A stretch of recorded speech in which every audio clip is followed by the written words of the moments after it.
Kebayang nggak sih teknologi yang kita pakai sehari-hari itu ternyata bisa loh diubah jadi alat penyelamat nyawa? Nah, kali ini kita bakal kupas tuntas sebuah proyek penelitian yang keren banget yang benar-benar melakukan hal itu. Jadi, ini dia alatnya. Yuk kita bedah bareng-bareng gimana sebuah perangkat sederhana ini dirancang buat ngatasin masalah yang sangat krusial di dunia medis, yaitu memantau tabung oksigen secara real-time. Oke, sebelum kita lanjut lebih jauh, kita harus paham dulu nih, masalah apa sih yang sebenarnya mau diselesaikan sama alat ini? Kenapa proyek ini sampai ada? Nah, ini dia intinya. Buat banyak pasien dengan masalah pernapasan, pasokan oksigen yang stabil itu bukan cuma penting, tapi jadi penentu antara hidup dan mati. Makanya, memantau tabung oksigen ini jadi tugas yang risikonya tinggi banget dan nggak boleh ada kesalahan sama sekali. Terus, gimana caranya bikin alat pinter buat ngawasin tabung-tabung ini? Ya, semuanya itu dimulai dari sebuah rencana yang matang dan tentunya beberapa komponen utama. Lihat deh, ini dia cetak biru awalnya. Semuanya berawal dari model 3D ini. Visinya sederhana, bikin alat yang kecil, ringkas, dan praktis.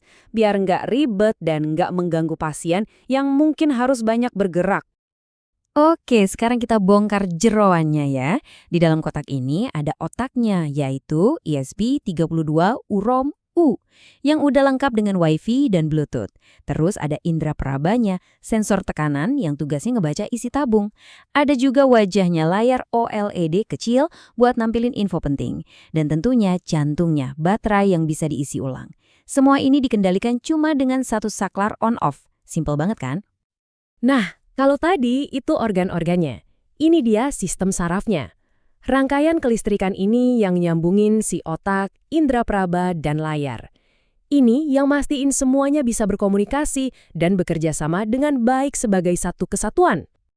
Dan voila, setelah semua proses desain dan perakitan yang rumit tadi, ini dia hasilnya. Sebuah produk jadi yang siap diuji coba.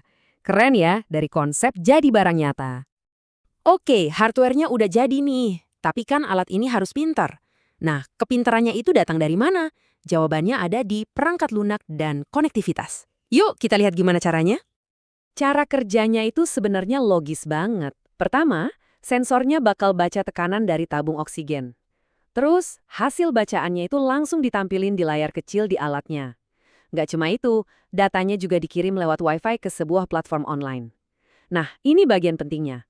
Kalau tekanannya tiba-tiba turun di bawah batas aman, misalnya 300 PSI, sistemnya bakal otomatis kirim peringatan ke Telegram. Dan proses ini diulang terus-menerus, 24/7. Nah, tadi kan disebut data dikirim ke platform online. Platform itu namanya ThinkSpeak. Gampangnya, anggap aja ThinkSpeak ini kayak buku catatan digital atau dashboard online-nya si alat. Semua data tekanan yang dibaca sensor dicatat dan divisualisasikan di sini secara live. Dan disinilah keajaiban IoT-nya terjadi. Di sebelah kiri, kita lihat grafik data di ThinkSpeak yang terus mencatat tekanan. Begitu grafiknya anjlok di bawah ambang batas yang udah ditentuin, boom! Secara otomatis, sistemnya langsung memicu peringatan darurat ke Telegram, kayak yang kita lihat di sebelah kanan. Dari data, jadi aksi. Oke, konsepnya keren, teknologinya canggih, tapi pertanyaannya sekarang, apakah alat ini beneran akurat dan bisa diandalkan? Ide sehebat apapun kan percuma kalau nggak terbukti di lapangan. Yuk kita lihat hasil pengujiannya. Tes pertama, dan yang paling dasar adalah tes akurasi. Caranya gampang. Pembacaan dari sensor alat ini dibandingin langsung sama manometer standar. Alat ukur tekanan yang udah pasti akurat. Istilahnya diadulah. Dan hasilnya, wah ini luar biasa banget. Persentase kesalahan maksimumnya itu cuma 0,364%. Kurang dari 0,5%. Ini sih akurat banget ya. Oke, akurat, sip. Tapi kan ini alat pemantau jarak jauh yang ngirim data lewat Wi-Fi. Pertanyaan selanjutnya, datanya stabil nggak pas dikirim? Soalnya buat alat kayak gini, keandalan itu segalanya. Nah di sini penelitiannya jujur banget. Mereka mengakui ada tantangan. Ternyata data yang dikirim ke ThinkSpeak itu nggak selamanya stabil. Kadang meskipun tekanan di tabung itu stabil, data yang dilaporkan bisa naik turun. Kemungkinan besar ini karena faktor koneksi Wi-Fi.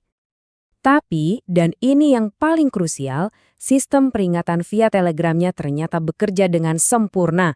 Dari hasil tes, notifikasi itu benar-benar cuma dikirim kalau tekanan ada di bawah batas aman, yaitu 300 PSI. Kalau di atas itu, ya aman, nggak ada notifikasi palsu. Ini penting banget. Jadi, kalau kita kumpulin semua, gimana kesimpulannya? Yuk kita lihat gambaran besarnya. Apa aja sih keberhasilan dari proyek ini?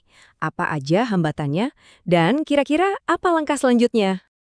Ini dia gambaran sempurnanya saat semua bekerja. Di satu sisi, ada pembacaan langsung di alatnya buat pengecekan di tempat. Di sisi lain, datanya juga bisa dipantau dari jauh lewat smartphone. Jadi, perawat atau keluarga bisa tetap tenang mengawasi dari mana aja. Tapi, ya namanya juga prototipe, pasti ada keterbatasannya. Penelitian ini juga jujur soal itu. Misalnya, alat ini sangat bergantung sama sinyal Wi-Fi yang stabil. Terus, baterainya juga terbatas, jadi harus rajin di-charge. Ada juga sedikit jeda waktu notifikasi, dan prototipe ini baru bisa buat 1 tabung oksigen aja. Pada akhirnya, proyek ini ngasih kita satu pelajaran penting. Teknologi medis yang canggih itu nggak harus selalu super mahal atau rumit. Ini ninggalin kita dengan satu pertanyaan besar yang bikin mikir.